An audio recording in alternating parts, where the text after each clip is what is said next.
Let's bring in our panel tonight for reaction. Former Navy SEAL Dave Sears. Former Green Beret Commander Michael Waltz, now running for a congressional seat from Florida. Republican Congressman from Illinois Adam Kinzinger, who sits on the House Foreign Relations Committee and is a pilot, also currently serving as a major in the Air National Guard. And Fox News contributor, former Utah Congressman Jason Chaffetz, welcome, and thank you all for your time tonight. Congressman Kinzinger, I'll start with you. We're told that U.S. Navy warships were used, also B-1 bombers. Given your experience in the military, tell us about the capabilities of those two working together.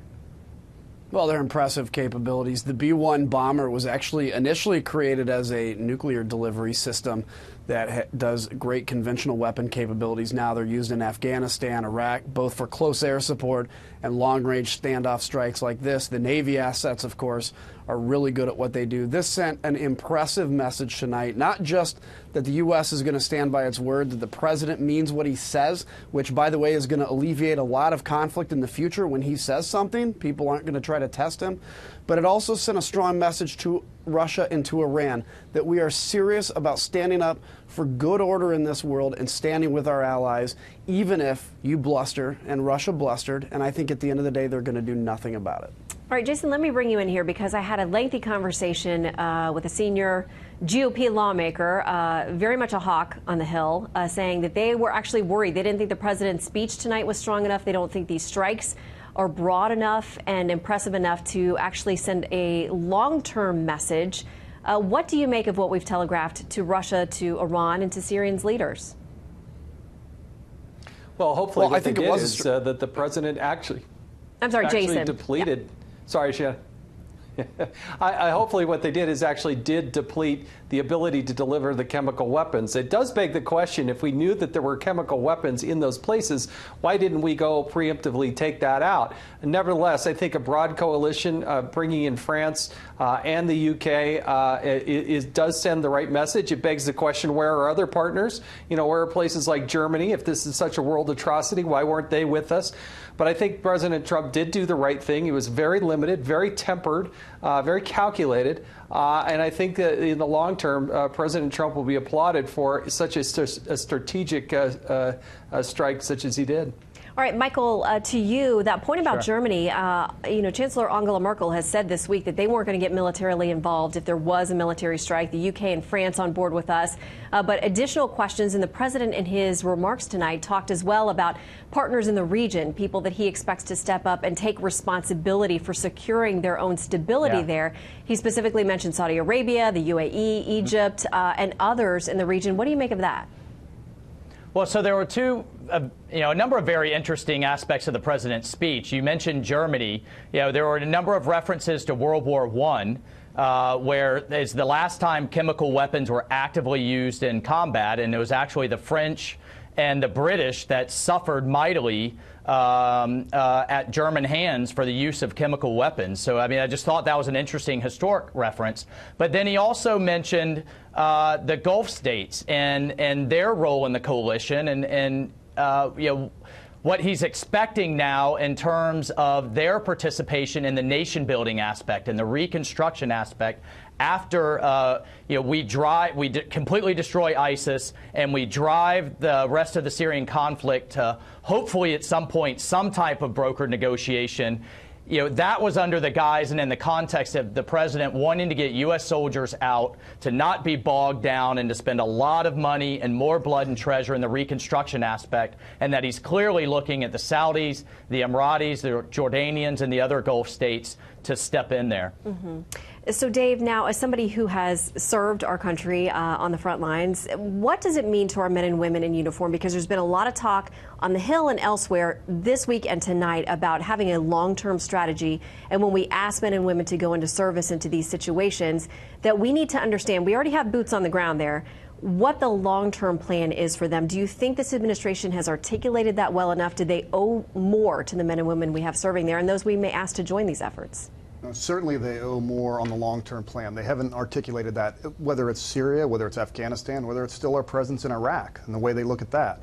What we're very good at is tactical strikes and executing things like this. We're excellent at that. What we're not good at is articulating what's the end game of this? Where do we go with it? I agree with this strike and kind of where it sits, very narrowly defined against chemical weapons.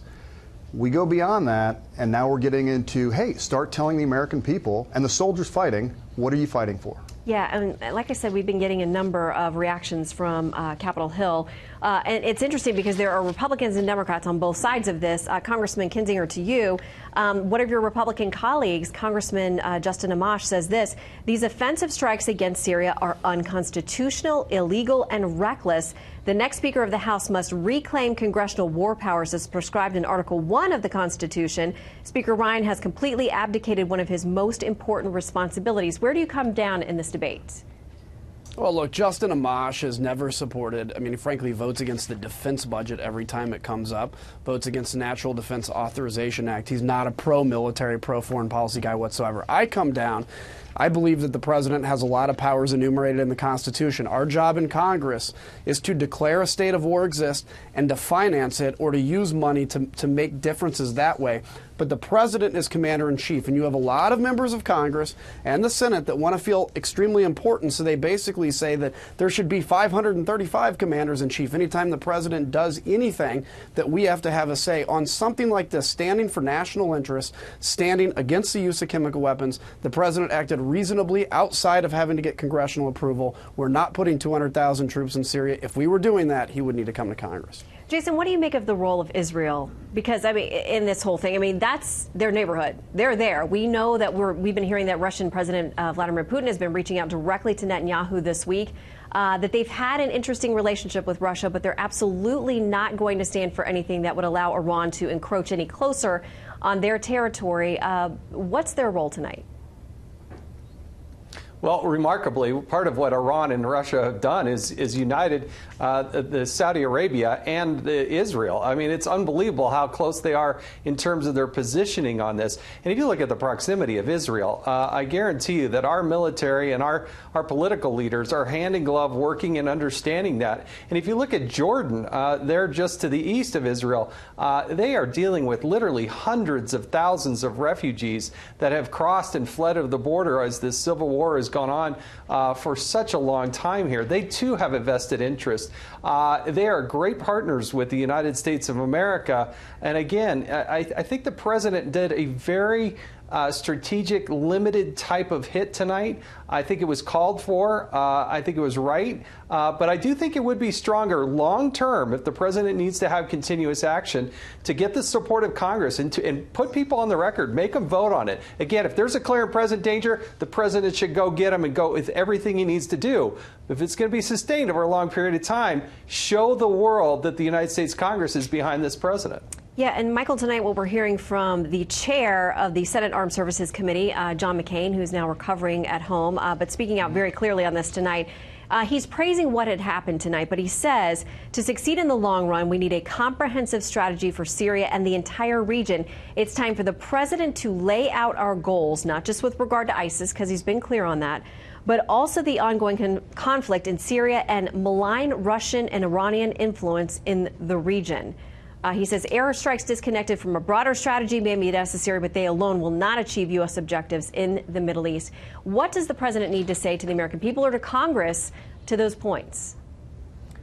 Well, there's a few things there. There was, if you look at how the targets were struck, it's interesting that we went after the chemical weapon sites and the production facilities, but not the Syrian Air Force.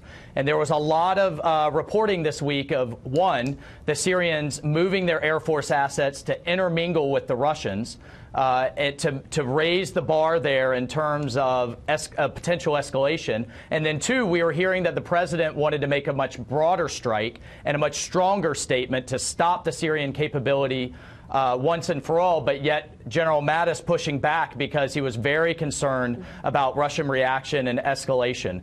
So, to your point of where are we going with this more broadly, well, I think the administration has been clear that we need to, number one, defeat ISIS once and for all, but then also set the conditions to prevent the return of ISIS. The last thing we want to do is completely pull out and see ISIS 3.0 come back. So I think we're seeing the administration now look to the Gulf Arab allies and others to take on that reconstruction role. But then the second part, to Jason's point and to Congressman Kinzinger's point is, what are we going to do more broadly about the Syrian civil war? We're trying to drive that to a UN-brokered resolution. I think one could look over the horizon and see some type of potential power-sharing arrangement, somewhat like what happened after Lebanon in the civil war. But the key there is Assad must go. We cannot see I cannot foresee some broad power-sharing agreement with Assad still in place, given what he has done